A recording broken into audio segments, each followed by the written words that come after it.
আজকের এই এপিসোডে আমরা দেখব যে কিভাবে আমরা নতুন একটা ইমেজ সাইজ ইন্ট্রোডিউস করতে পারি আমাদের থিমে।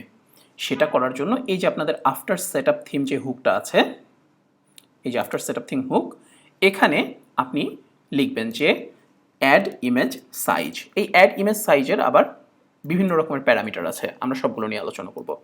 অ্যাড ইমেজ সাইজ, সবসময় ইমেজ সাইজ আপনার থিমের যে টেক্সট ডোমেইন সেটা দিয়ে প্রিফিক্স করে নেবেন, ওকে? যেমন আলফা ফর এক্সাম্পল স্কোয়ার, ঠিক আছে? আর এটার মনে করেন এরপরে যেটা দিতে হবে সেটা হচ্ছে উইথ, আর তারপর হচ্ছে হাইট। মনে করেন আমরা এটা চাই হচ্ছে 400 বাই 400, 400 পিক্সেল উইথ, 400 ওয়াইড আর 400 পিক্সেল হাইট। তো এরপরে একটা ইন্টারেস্টিং প্যারামিটার আছে, সেটা হচ্ছে ক্রপ। ক্রপ মানে কি? ক্রপ মানে বোঝার জন্য আপনাকে চলেন একটা ইয়াতে যাই, আমি স্কেচ ওপেন করি।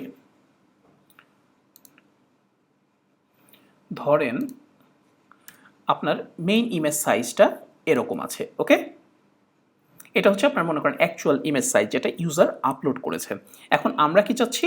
আমরা চাচ্ছি এটা 400 বাই 400 ফর এক্সাম্পল, ধরেন 400 বাই 400, ওকে ফাইন। এটার ব্যাকগ্রাউন্ড কালারটা একটু চেঞ্জ করে দিই, ওকে? আমরা এই সাইজে ক্রপ করতে চাচ্ছি। সো ওয়ার্ডপ্রেস করবে কি, যখন আপনি বলবেন যে সফট ক্রপ, অর্থাৎ এখানে এই প্যারামিটারটা যখন আপনি ট্রু বলে দেবেন, ট্রু বলে দেবেন, ওকে? তার মানে কি? তার মানে হচ্ছে ক্রপ কি ট্রু, হার্ড ক্রপ কি ট্রু? এটা হচ্ছে হার্ড ক্রপ, ট্রু মানে হচ্ছে হার্ড ক্রপ। হার্ড ক্রপ কী হবে দেখেন, ওয়ার্ডপ্রেস তখন আপনার এই দুটার মধ্যে এই ইমেজটাকে ছোট করতে থাকবে, ছোট করতে করতে করতে করতে করতে করতে মনে করেন এতটুকুন আসলো, ওকে? এই অবস্থায় ওয়ার্ডপ্রেস আপনার মেইন ইমেজটাকে কেটে ফেলবে, এইটুকুন অংশ বাদ পড়ে যাবে, ওকে? সো এতটুকুন অংশ দেখা যাবে। আর যদি আপনি সফট ক্রপ বলতেন তাহলে কি হতো, ওয়ার্ডপ্রেস এতটুকুন রাখতো কিন্তু এই পুরো ইমেজটাই দেখা যেত, অর্থাৎ এই দুটোর মধ্যে যেটা বেশি বড়, যেটা ছোট সেই পর্যন্ত আসতো। অর্থাৎ হাইটটা যেহেতু ছোট, হাইটটা 400 পর্যন্ত আসছে, আর কমে নাই। কারণ হাইটটা যদি পুরো ছোট হয়ে যায় তখন তো দেখবেন যে এটা মানে এই যে দেখেন 400 বাই 244 হয়ে গেছে। তো আমরা তো সেটা চাই না, আমরা তো বলে দিচ্ছি 400 বাই 400, অর্থাৎ সে ছোটোর দিকে 400 থাকবে। সো এইভাবে ইমেজটা আসবে। আর যদি হার্ড ক্রপ করেন তাহলে ওয়ার্ডপ্রেস ইমেজটাকে এত দূর পর্যন্ত ছোট করবে, তারপর কেটে ফেলবে। এই হচ্ছে হার্ড ক্রপিং। আর সফট ক্রপিং যদি আমরা এটা না বলি তাহলে হচ্ছে এরকম থাকবে, ওকে? সো এখন আমরা যদি মনে করেন ট্রু বললাম, এটা হচ্ছে আমাদের একটা হার্ড ক্রপ সাইজ হল, কারণ আমরা স্কোয়ার হলে ইউজুয়ালি সবসময় আমরা হার্ড ক্রপ চাই, আমরা বলেই দিয়েছি যে এটা আমরা স্কোয়ার চাই। So it has to be hard cropped. মনে করেন এখন আমরা একটা পোর্ট্রেট সাইজের ইমেজ চাই, অ্যাড ইমেজ সাইজ, মনে করেন আলফা পোর্ট্রেট। এখানে আমরা বলে দিলাম মনে করেন এটার উইথ, ম্যাক্সিমাম উইথ হবে হচ্ছে 400, আর হাইট যত বড় হোক। সো আমরা 9999 একটা বড় একটা নাম্বার দিয়ে দেব। এর মানে কি?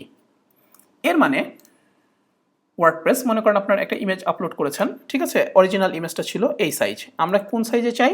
400 বাই 9999। সো উইথটা আমরা চাই 400, আর হাইট যত বড় হোক কোনো সমস্যা নেই। সো ওয়ার্ডপ্রেস করবে কি, মনে করেন ইমেজটা আরও বড় থাকলে ওয়ার্ডপ্রেস করবে কি, ওয়ার্ডপ্রেস এই ইমেজটাকে ছোট করতে থাকবে, ছোট করতে করতে, আচ্ছা এটাকে আরেকটু বড় করে দিই তাহলে বোঝার সুবিধা হবে, ওকে? সো ওয়ার্ডপ্রেস এরকম লম্বা ইমেজ আছে, ওয়ার্ডপ্রেস এটাকে ছোট করতে থাকবে, ছোট করতে করতে এই অবস্থায় আসবে। দেখেন উইথটা সে মিলিয়েছে 400, এবং হাইটটা যত বড়ই হোক না কেন সে ওইভাবে রেখে দিবে, ওকে? হাইটটা ওই মানে অ্যাসপেক্ট রেশিওতে যত বড়ই হোক না কেন তত বড়ই রেখে দেবে, যদি আমরা এইভাবে বলি। সো এটা যদি মানে 400 বাই 300 হয় তাহলে ওইভাবেই থাকবে, যদি 400 বাই 1000 হয় তাহলে ওভাবেই থাকবে, যেভাবে থাকুন কেন। ওয়ার্ডপ্রেস আগে যেটা আগে মিট হয় সেখানে যাবে, অর্থাৎ এখানে উইথটা আগে মিট হয়েছে, সো উইথ পর্যন্ত যাবে, হাইটটা রেখে দিবে। আর যদি আমরা এটাকে এরকম বলতাম ল্যান্ডস্কেপ, তাহলে কি হতো? ধরেন ল্যান্ডস্কেপে কি হয়, ল্যান্ডস্কেপে উইথ বড় হয়, তাই না? আর হাইট ছোট হয়। সো আমরা হাইট বলে দিলাম, মনে করেন আমাদের হাইট হচ্ছে মনে করেন 600 বা 400 ফর এক্সাম্পল, ওকে? উইথ বড়, হাইট ছোট। সো ওয়ার্ডপ্রেস তখন করবে কি, উইথটা কিন্তু এখন বড় আছে, হাইট। সো ওয়ার্ডপ্রেস মনে করেন ইমেজটা এরকম আছে, ধরেন ফর এক্সাম্পল এই যে নর্মাল যেটা তখন দেখেছিলাম, এই যে হাইটটাকে সে এতখানি আনলো 400, যেটা আগে মিট করেছে সেটাকে আনলো, এনে উইডটা যত বড়ই হোক না কেন উইডটা সে রেখে দেবে এবং পুরো ইমেজটাকে সে নিয়ে নেবে। শুধুমাত্র হার্ড ক্রপের ক্ষেত্রে যদি আপনি এখানে বলে দেন যে ফর এক্সাম্পল এটা মনে করেন 600, ধরেন আরেকটা সাইজ তৈরি করি, ল্যান্ডস্কেপ হার্ড ক্রপড, যদি এরকম বলে দেন মনে করেন 600/400, উইডটা হচ্ছে 600 হবে, হাইট হচ্ছে 400। সো ও উইডটা আমাদের মেইন ইমেজটা যদি ফর এক্সাম্পল এরকম থাকে, আমরা এটাকে ইয়া করি,